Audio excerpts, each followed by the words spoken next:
Hello everyone, welcome back to our channel Max Zone with PP।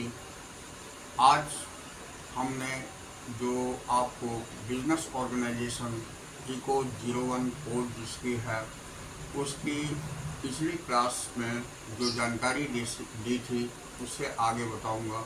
मैंने पिछली class में जो इम्पोर्टेंट पॉइंट्स बताया था of basic concept of business organisation, this one is the first chapter. And इसमें जो points हमने deal किए थे वो थे business, difference between profession business and employment, उसके बाद इंडस्ट्री बताई थी, उसके बाद कॉमर्स एंड ऑर्गेनाइजेशन, यहाँ तक की जानकारी आपको दी थी पिछले वीडियोस में। अब जो जिसका कि लिंक आपको डिस्क्रिप्शन में मिल जाएगी, ठीक है। अब हम इससे आगे क्लासेस कंटिन्यू करते हैं, तो लेट्स स्टार्ट नाउ। हेलो, तो आइए हम स्टार्ट होते हैं जस्ट नाउ। तो फर्स्ट पॉइंट इसका है sole trade organisation, merits and demerits. तो सोल ट्रेड ऑर्गेनाइजेशन की मेरिट और डिमेरिट क्या है इसके बारे में देखिए स्टार्ट करते हैं। तो सबसे पहले जानेंगे कि सोल ट्रेड ऑर्गेनाइजेशन क्या है। तो a sole trade organisation also known as sole proprietorship.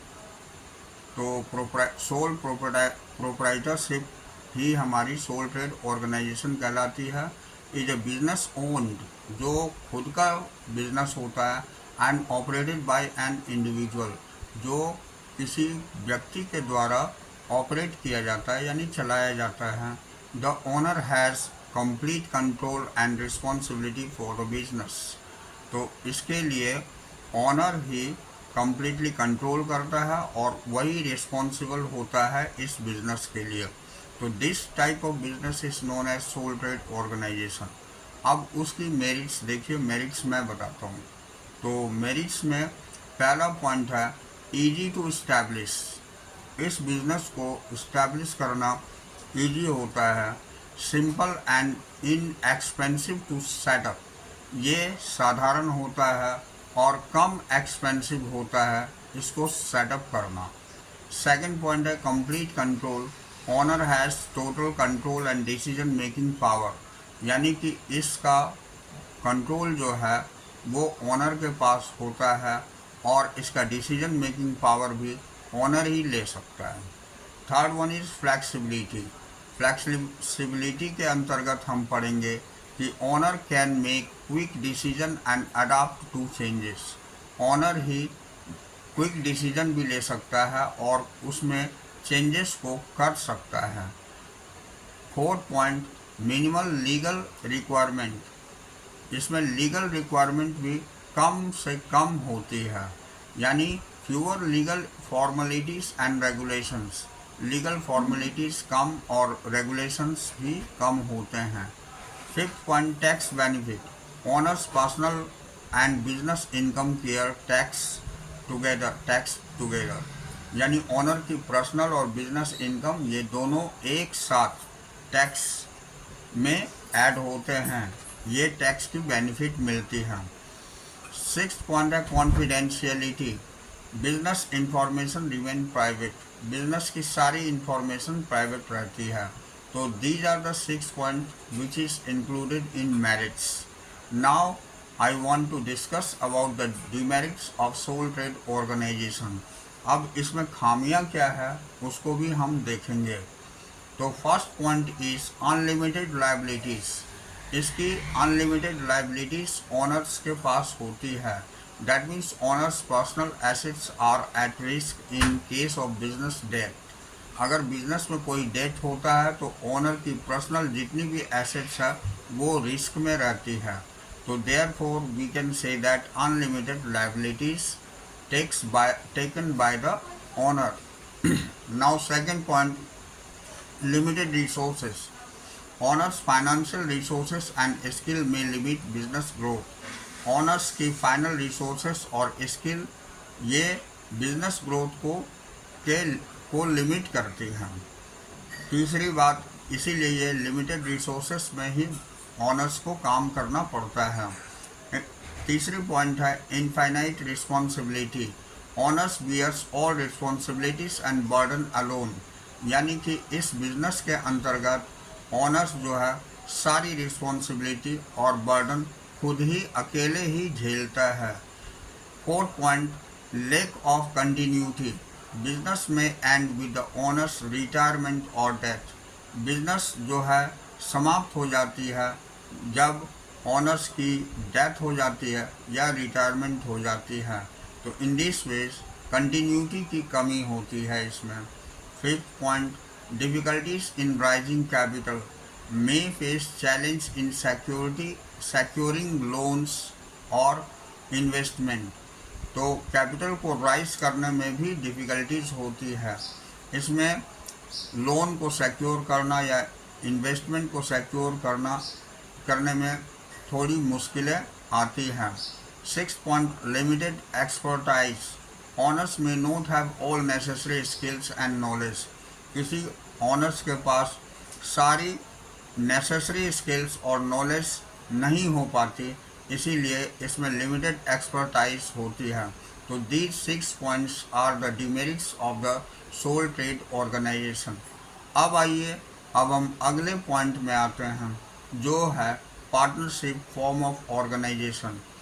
Partnership क्या होता है, ये ऑर्गेनाइजेशन की फॉर्म है।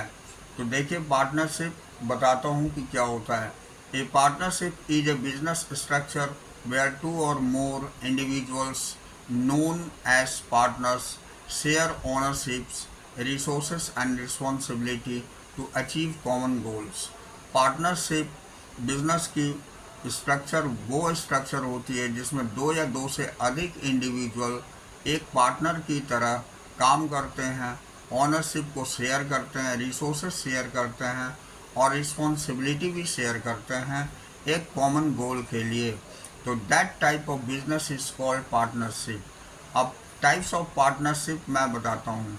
फर्स्ट, जनरल पार्टनरशिप होती है, तो इसके अंतर्गत all partners have equal rights, जितने भी पार्टनर होते हैं सबको समान अधिकार होता है, रिस्पॉन्सिबिलिटीज़ होती है यानी उत्तरदायित्व भी समान होता है, एंड लायबिलिटीज़ यानी जवाबदेही भी समान होता है। अब सेकंड पॉइंट है लिमिटेड पार्टनरशिप। दूसरा टाइप होता है लिमिटेड पार्टनरशिप, वन और मोर पार्टनर्स हैव लिमिटेड लायबिलिटीज़, जिसमें एक या एक से अधिक पार्टनर्स के पास लिमिटेड लायबिलिटीज़ होती है, वे while other have unlimited liabilities, जबकि दूसरे के पास अनलिमिटेड लायबिलिटीज़ होती है। Third one is partnership at will. Partnership at will तीसरा टाइप होता है, इसमें partners can dissolve the partnership at any time, इसमें पार्टनर्स जो है किसी भी समय में पार्टनरशिप को डिसॉल्व कर सकता है। चौथा टाइप है partnership for the fix term. Partnership होती है एक निश्चित समय के लिए, तो partners agree to specific duration for the partnership. Partners जो है राजी होता है यानी तैयार होता है एक लिमिटेड ड्यूरेशन के लिए पार्टनरशिप के लिए, जितने भी पार्टनर्स हैं। तो ये फोर्थ कैटेगरी में आती है, यानी फोर्थ टाइप ऑफ पार्टनरशिप होता है, that is partnership for the fix term. अब आप आइए एडवांटेज ऑफ पार्टनरशिप जानते हैं। तो फर्स्ट है share risk. Partners share business risk and liabilities. Partners जो है बिजनेस रिस्क और लायबिलिटीज़ को शेयर करता है। Second point, combined expertise. Partnership bring diverse skill and knowledge. Partners के पास अलग अलग तरह के स्किल्स एंड नॉलेज होते हैं, इसीलिए ये कंबाइंड एक्सपर्टाइज पार्टनरशिप में होती है। थर्ड है increase capital, more funds available for the business growth. क्योंकि इसमें दो या दो से अधिक पार्टनर होते हैं, इसलिए अधिक फंड की अवेलेबिलिटी पॉसिबल हो जाती है। चौथा है flexibility. Partners can make a decision quickly. Partners जो है अपना डिसीजन बहुत ही जल्दी ले सकता है। पांचवा है tax benefits. Partners report business income और personal tax return.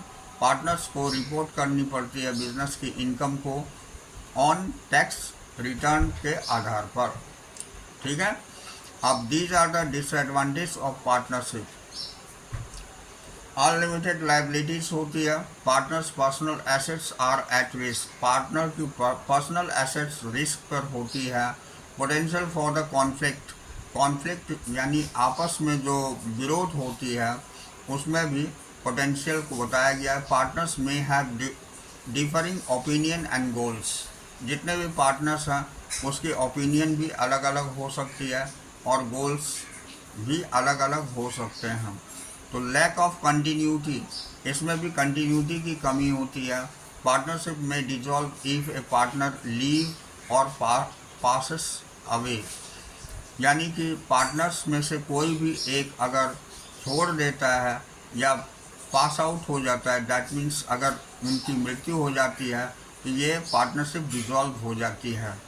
Fourth point है difficulty of the transferability, partners may face changes when transferring ownership, partners में बहुत सारे चैलेंजेस को फेस करना पड़ता है जब वो ओनरशिप को ट्रांसफ़र करता है। तो these are the disadvantage of partnership. Now key characteristics of partnership. तो partnership agreement, a written document outlining term and condition, एक रिटन डॉक्यूमेंट होती है जो टर्म एंड कंडीशन को आउटलाइन करती है, उसे हम पार्टनरशिप एग्रीमेंट बोलते हैं। Second, partners roles and responsibility clearly defined as avoid confusion, partners की रोल और रिस्पॉन्सिबिलिटी क्लियरली डिफाइंड होते हैं बिना किसी कंफ्यूजन के, इसमें कंफ्यूजन अवॉइड करी जाती है। Third one is profit sharing, partners agree on how to distribute profits and losses, partners तैयार हो जाता है कि कैसे वो प्रॉफिट और लॉसेस को आपस में डिस्ट्रीब्यूट करेगा। तो ये हुई। अब to succeed in partnership it's essential to, एक पार्टनरशिप को सफल बनाने में क्या क्या चीज़ें आवश्यक होती है वो पॉइंट्स बताता हूँ। इसमें 4 मेन पॉइंट्स हैं जिससे पार्टनरशिप सक्सेसफुल हो सकती है। तो पहला पॉइंट है choose partners with complementary skills and value, partners ऐसे चुने जाते हैं जिसके पास स्किल्स और जिसकी वैल्यूज़ ज़्यादा होती है। तो इस तरह selection of partners is very important point on the skills and values. Second point, establish A clear partnership agreement, और जो एक बिल्कुल क्लियर पार्टनरशिप एग्रीमेंट को इस्टेब्लिश करती है। थर्ड है कम्युनिकेट इफेक्टिवली एंड रेगुलरली, जो आपस में इफेक्टिवली और रेगुलरली कम्युनिकेट करते हैं। Fourth point, set clear goals and expectation, एकदम क्लियर गोल्स को सेट किया जाता है और उसकी उम्मीदें एक्सपेक्टेशन भी क्लियर सेट किया जाता है। तो these 4 points where to succeed in partnership, ये पार्टनरशिप को सक्सीड बनाने के लिए ये 4 पॉइंट्स बहुत ही आवश्यक होती है। अब देखिए अगला जो पॉइंट्स है जिसके बारे में हम जानेंगे बिजनेस ऑर्गेनाइजेशन के अंतर्गत, ये होती है जॉइंट हिंदू फैमिली फार्म, जिसको हम JHFF बोलते हैं। तो ये जॉइंट हिंदू फैमिली फार्म क्या होता है, आपने देखा होगा हमारे कहीं भी जो मतलब इंडिया में भी बहुत सारे ऐसे फैमिलीज़ हैं जिनके द्वारा एक फर्म चलाई जाती है। जैसे अंबानी ग्रुप ले लीजिए, अंबानी साहब ने अपनी फैमिली ग्रुप के ही अंतर्गत एक बिज़नेस को इस्टेब्लिश किया है। तो that type of business is known as joint Hindu family firm. अब इसका डेफिनेशन में हम देखते हैं और भी डिटेल्स में जानना चाहेंगे कि a joint Hindu family firm is a business structure unique to India, ये इंडिया में यूनिक होती है। Govern by the Hindu law, जो हिंदू लॉ के द्वारा गवर्न होती है। It's a type of partnership, ये एक टाइप की पार्टनरशिप ही होती है। वेयर द बिजनेस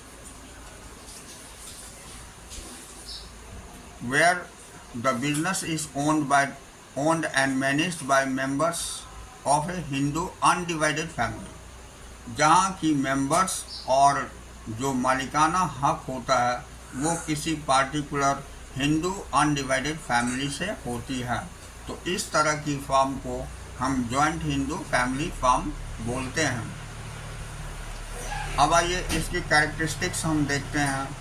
तो पहला कैरेक्टरिस्टिक्स है family ownership. Business is owned by family members. Business जो है चलाया जाता है एक ही फैमिली मेंबर्स के द्वारा, and typically consisting of common ancestors and his descendant, और जो कि उनके एंसेस्टर के द्वारा कंटिन्यू चलती रहती है।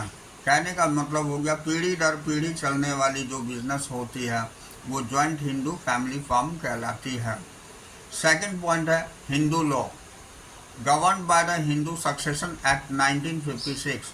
ये हमारे हिंदू लॉ के आधार पर जो कि गवर्न होती है हिंदू सेक्शन एक्ट 1956 के अंतर्गत, एंड अदर रेलिवेंट लॉ, और इसके अलावा भी जो लॉज बने हुए हैं उस आधार पर ये गवर्न होती है यानी कि चलती है। तीसरी पॉइंट है जॉइंट मैनेजमेंट। इसकी मैनेजमेंट भी आपस में जॉइंट होती है। Business is manage jointly by all कॉपर्स है, मतलब को पार्टनर्स यानी फैमिली मेंबर्स के द्वारा इसके जॉइंट मैनेजमेंट होते हैं। फोर्थ पॉइंट है shared profit. Profit are shared among family members in a predetermined ratio. पहले से निर्धारित रेशियो के आधार पर प्रॉफिट जो भी होती है वो आपस में पूरे फैमिली मेंबर के बीच में शेयर कर लिए जाते हैं। उसके बाद लायबिलिटीज़ है, तो members have unlimited liabilities with personal assets at risk. Member के द्वारा family liabilities, members have unlimited liabilities with personal assets at risk. कहने का मीन्स हो गया कि इसकी लायबिलिटीज़ भी मेंबर्स के द्वारा ही मतलब कि लिए जाते हैं, रिस्पॉन्सिबल मेंबर्स के द्वारा ही होती है। With personal assets at risk, उस फैमिली की जो भी पर्सनल एसेट्स होती है वो रिस्क में होती है। अब नो फॉर्मल एग्रीमेंट, इसके लिए कोई फॉर्मल एग्रीमेंट नहीं होती। No written partnership agreement is required.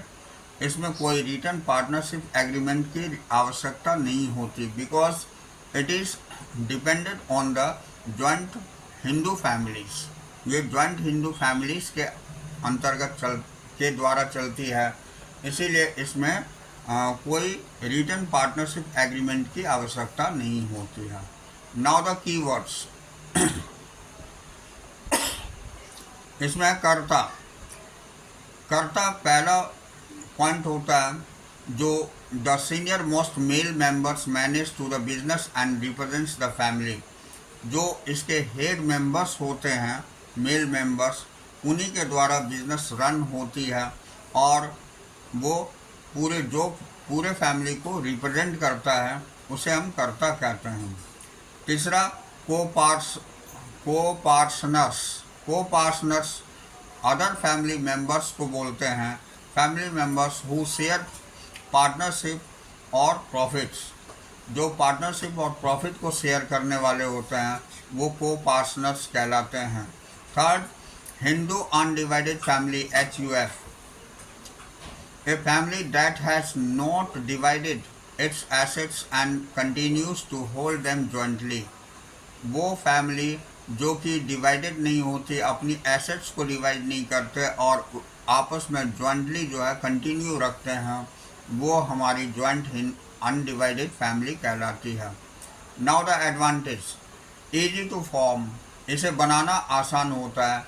Not formal agreement और रजिस्ट्रेशन रिक्वायर्ड, इसके लिए कोई फॉर्मल एग्रीमेंट और रजिस्ट्रेशन की आवश्यकता नहीं होती है।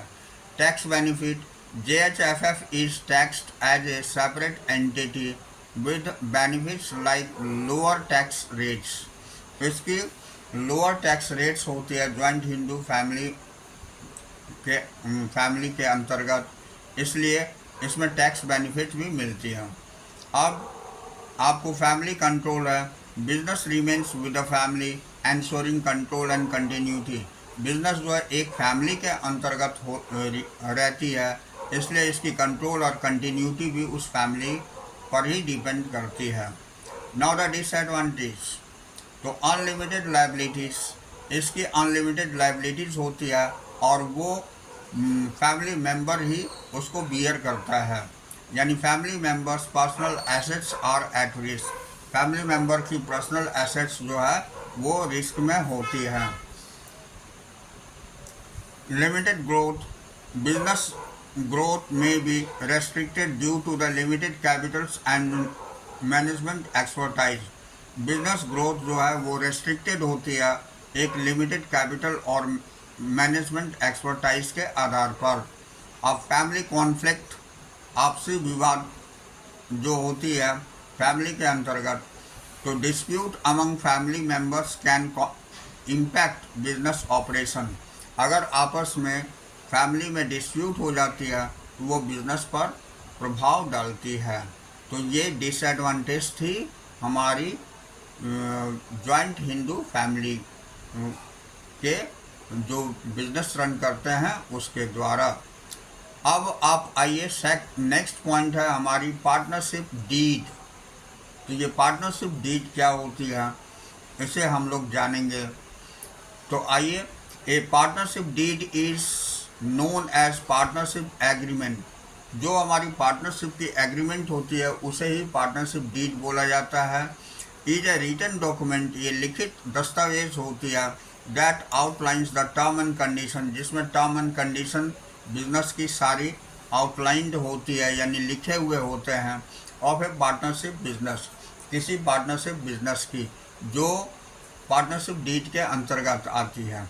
इट्स ए लीगल कॉन्ट्रैक्ट, ये लीगल कॉन्ट्रैक्ट होता है between partners that defines their role. उन पार्टनर के बीच में जो पार्टनरशिप आपस में करना चाहते हैं, रिस्पॉन्सिबिलिटीज़ एंड रिलेशनशिप, इसमें रिस्पॉन्सिबिलिटीज़ और रिलेशनशिप भी डिफाइंड होते हैं सारे पार्टनर्स की। तो इस तरह का जो डॉक्यूमेंट तैयार करके पार्टनरशिप किया जाता है वो हमारी पार्टनरशिप डीड के अंतर्गत आता है। इसे हम पार्टनरशिप एग्रीमेंट भी बोलते हैं। Now the key component of partnership deed, partnership deed की कंपोनेंट बताता हूँ। पार्टनरशिप डिटेल्स, इसमें पार्टनरशिप की डिटेल्स, पार्टनर्स की डिटेल्स दी जाती है जिसमें name and address and contact information सारी मेंशन्ड होती है। सेकंड है business name and purpose, business के भी नेम और उसका पर्पस होता है। तो इसमें description of the business and it's objective, business की पूरी डिस्क्रिप्शन होती है और उसका लक्ष्य होता है। थर्ड पॉइंट है capital contribution, amount invested by each partners, इसके अंतर्गत जितना भी अमाउंट इन्वेस्ट किया गया है पार्टनर्स के द्वारा वो कैपिटल कंट्रीब्यूशन के अंतर्गत होती है। सेकंड पॉइंट है, ये फोर्थ पॉइंट है प्रॉफिट शेयरिंग रेशियो, इसमें ये भी मेंशन होती है कि how profits and losses will be distributed, partners के बीच में कितना प्रॉफिट और कितना लॉसेस और कैसे डिस्ट्रीब्यूट होगी वो सारे मेंशन होती है पार्टनरशिप डीड में। पांचवा रोल ऑफ रिस्पॉन्सिबिलिटी, इसमें रिस्पॉन्सिबिलिटी की क्या भूमिका होती है। Clear outline of each partners duty, सारे क्लियर लिखे होते हैं कि किस पार्टनर्स की क्या क्या कर्तव्य है, वो सारे आपको रोल्स एंड रिस्पॉन्सिबिलिटी के अंतर्गत मेंशन्ड होती है। उसके बाद है डिसीजन मेकिंग प्रोसेस, इसमें डिसीजन जो ली जाती है वो प्रोसेस भी मेंशन्ड होते हैं। How decision will be made and dispute resolve, कैसे डिसीजन लिए जाएंगे और कैसे आपसी डिस्प्यूट को रिजॉल्व किया जाएगा वो इस पॉइंट में मेंशन्ड होते हैं जो डिसीजन मेकिंग प्रोसेस होती है। 7 पॉइंट मैनेजमेंट स्ट्रक्चर, इसकी मैनेजमेंट स्ट्रक्चर क्या होती है। Who will manage the business and how, manage को कौन ये बिजनेस को कौन मैनेज करेगा और कैसे मैनेज करेगा, ये मैनेजमेंट स्ट्रक्चर में मेंशन्ड होते हैं। अब accounting and auditing, how finance will be managed and audited, finance कैसे मैनेज होगा और कैसे उसकी ऑडिटेड होगी, वो इस सेक्शन में आता है, अकाउंटिंग एंड ऑडिटिंग में। Next section, dispute resolution, process of resolving conflicts between partners. Partners के बीच में अगर किसी तरह की कॉन्फ्लिक्ट्स हो जाती है, डिस्प्यूट हो जाती है, तो उसको कैसे रिजॉल्व किया जाएगा, उस प्रोसेस के बारे में डिस्प्यूट रिजोल्यूशन में मेंशन्ड होते हैं। और 10 पॉइंट है dissolution clause, term for ending the partnership. Last होती है कि पार्टनरशिप कहाँ समाप्त होगी, उसके भी टर्म्स लिखे हुए रहते हैं, दैट इज डिजोल्यूशन क्लॉज। तो इन दिस वे ये हमने की कंसेप्ट ऑफ पार्टनरशिप डीड देखा। अब पर्पस ऑफ पार्टनरशिप डीड हम देखते हैं। मेन पर्पस क्या होती है पार्टनरशिप डीड बनाने की, इसमें भी 6 पॉइंट मेंशन्ड हैं जो कि बहुत ही इम्पोर्टेंट पॉइंट हैं, वो आइए जानते हैं। फर्स्ट है क्लैरिफाइज रोल एंड रिस्पॉन्सिबिलिटी। इसमें रोल्स और रिस्पॉन्सिबिलिटीज स्पष्ट दी हुई रहती है, उसका स्पष्टीकरण होता है। सेकंड है prevent misunderstanding and dispute. Misunderstanding और डिस्प्यूट से हमें बचना चाहिए। तीसरा है establishes a clear framework for decision making. एकदम स्पष्ट फ्रेमवर्क होनी चाहिए डिसीजन मेकिंग की। फोर्थ है provides a basic for resolving conflicts. Resolving conflicts को प्रोवाइड करने का बेसिस होता है। और fifth help in tax planning and compliance. Tax planning और कॉम्प्लायंस में मदद करता है। Facilitate smooth dissolutions of the partnership if needed. अगर ये पार्टनरशिप में जो भी फैसिलिटीज़ होती है उसको स्मूथ डिसोल्यूशन उसकी होती है, अगर आवश्यकता होती है तो ये पॉइंट भी हमारी फिनिश होती है। नेक्स्ट पॉइंट है हमारी company form of organization. Company form किसी भी ऑर्गेनाइजेशन की क्या होती है, तो एक company is a separate legal entity. Company जो होती है एक बिल्कुल अलग से लीगल एंटिटी होती है फ्रॉम इट्स ऑनर, एक ऑनर से, with its own rights and liabilities, जिसकी अपनी अलग राइट्स होते हैं यानी अधिकार होते हैं, और लायबिलिटीज़ होती है यानी उत्तरदायित्व होती है। तो it is popular form of business organization due to its advantage. ये एक पॉपुलर फॉर्म होती है बिजनेस ऑर्गेनाइजेशन की, इसकी एडवांटेज के कारण से। तो कंपनी समझ में आए कि कंपनी क्या होती है। अब देखिए इसकी कैरेक्टरिस्टिक्स क्या होती है, ये हम लोग क्लियर करते हैं। सेपरेट लीगल एंटिटीज़, कंपनी की जो लीगल एंटिटीज़ होती है वो बिल्कुल सेपरेट होती है। Company exist independently of its owner. Company जो है एग्जिस्ट करती है बिल्कुल स्वतंत्र रूप से अपने ऑनर्स का। अब limited liabilities, share holders personal assets are protected. जितने भी शेयर होल्डर होते हैं उनके पर्सनल एसेट्स को प्रोटेक्ट किया जाता है। ये हमारी लिमिटेड लायबिलिटीज़ कंपनी की होती है। थर्ड पॉइंट है परपीचुअल सक्सेशन। परपीचुअल सक्सेशन में company continuous despite changes in ownership. परपीचुअल succession के अंतर्गत कंपनी जो है अपनी ओनरशिप को चेंज कर सकती है। ओके, अब पांचवा पॉइंट है ये centralised management. Fourth point centralised management है, जो board of director makes decision. इसमें जो कंपनी के जो बोर्ड ऑफ डायरेक्टर होते हैं वही डिसीजन लेते हैं। पांचवा पॉइंट है free transferability of shares. Share बिल्कुल स्पष्ट रूप से ट्रांसफ़र हो जाती है। Shares can be easily brought and sold.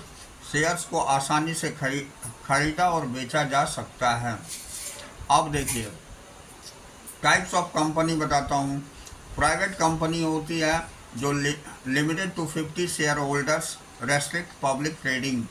कम से कम इसके 50 शेयर होल्डर्स होते हैं जो रेस्ट्रिक्ट करती है पब्लिक ट्रेडिंग को। ऐसी कंपनी प्राइवेट कंपनी कहलाती है। दूसरी public company can have any number of shareholders share publicly traded। इसमें शेयर होल्डर्स की नंबर जो है वो फ्री होती है, कि ज़्यादा से ज़्यादा भी हो सकती है, और ये पब्लिकली शेयर करते हैं। इस तरह की जो कंपनी होती है वो पब्लिक कंपनी कहलाती है। तीसरा, वन पर्सन कंपनी, जिसको ओपीसी बोलते हैं, सिंगल शेयर होल्डर होते हैं, लिमिटेड लायबिलिटीज इसकी होती है, वो वन पर्सन कंपनी कहलाती है। चौथा, नॉन प्रॉफिट कंपनी, कुछ ऐसी कंपनी होती है जो प्रॉफिट के उद्देश्य से नहीं होती है, aims to promote social causes, इसमें सामाजिक कल्याण को ध्यान में रख करके करी जाती है, नॉट प्रॉफिट, प्रॉफिट के आधार पर ये नहीं करी जाती है। तो ये 4 टाइप की कंपनीज होती है। अब एडवांटेज बताता हूँ। तो पहला है limited liabilities, share holders personal assets protected, share holder जितने भी होते हैं उसकी पर्सनल एसेट्स को प्रोटेक्ट करी जाती है, that is called limited liabilities which is included in A company, जो कंपनी के अंतर्गत इंक्लूड होती है। सेकंड है economies of scale, large scale operations reduces cost, ये बड़ी स्केल में होती है, लार्ज स्केल में ऑपरेट होती है और कॉस्ट को ये रिड्यूस करती है। तीसरा है प्रोफेशनल मैनेजमेंट, स्किल्ड मैनेजर होते हैं, मेक इन्फॉर्म्ड डिसीजन, जो कि इन्फॉर्म्ड डिसीजन को मैनेज करते हैं। चौथा है easy transferability of shares, share जो है इजीली ट्रांसफरेबल हो जाती है, दैट मीन्स शेयर को आसानी से खरीदा और बेचा जा सकता है। उसके बाद पांचवा है access to capital markets, company can raise funds through public issues, public issues के द्वारा कंपनी कोई भी अपने फंड को रेज करता है, यानी बढ़ाता है। अब आइए डिसएडवांटेज में हम आ जाते हैं। तो डिसएडवांटेज में पहला है complexity, company formation, compliance and managements are complex, ये बहुत ही जटिल होती है। कंपनी फॉर्मेशन जटिल होती है, कंप्लायंस यानी किस तरह से ये वर्क करेगी कंपनी, एंड मैनेजमेंट इसकी, ये सारी प्रोसेस बहुत ही जटिल होती है। हाई कॉस्ट, इसके फॉर्मेशन में बहुत ही ज़्यादा पैसे लगते हैं, हाई कॉस्ट होता है, मेंटेनेंस में भी, and compliance cost are high. इसमें सारी कंपनी को इस्टेब्लिश करने से इसमें हाई कॉस्ट बियर करनी पड़ती है कंपनी को। तीसरी, ये double taxation, company income taxed then share holder taxed again, यानी इसमें डबल टैक्सेशन होती है, कंपनी को भी टैक्स लगती है और जो भी इसके शेयर होल्डर हैं उनको भी टैक्स लगती है। तो उसके बाद रेगुलेटरी रिक्वायरमेंट्स, इसके रेगुलेटरी रिक्वायरमेंट होती है, companies must comply with the numerous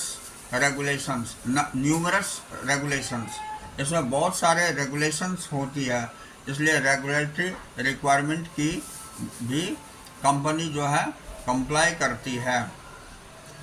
तो ये 4 हमारी डिसएडवांटेज थी कंपनी की। अब कंपनी फॉर्मेशन कैसे होती है ये मैं बताता हूँ। तो name approval, choose unique name, get approval, एक यूनिक नेम लेकर के उसको अप्रूव करी जाती है। अब memorandum of association MOA, define company objective scopes, इसके अंतर्गत कंपनी के ऑब्जेक्टिव और स्कोप को डिफाइन करी जाती है, जो हम लोग मेमोरेंडम ऑफ एसोसिएशन MOA के नाम से जानते हैं। तीसरा होता है आर्टिकल ऑफ एसोसिएशन, जिसको AOA बोलते हैं, आउटलाइन कंपनी रूल्स, इसमें कंपनी के सारे रूल्स फॉलो होते हैं और मैनेजमेंट के रूल्स होते हैं, वो आर्टिकल ऑफ एसोसिएशन के अंतर्गत होती है।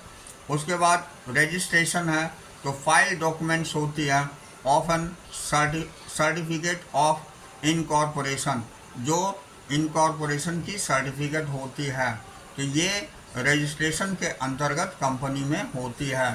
तो ये 4 पॉइंट्स जो है कंपनी फॉर्मेशन के लिए आवश्यक होती है।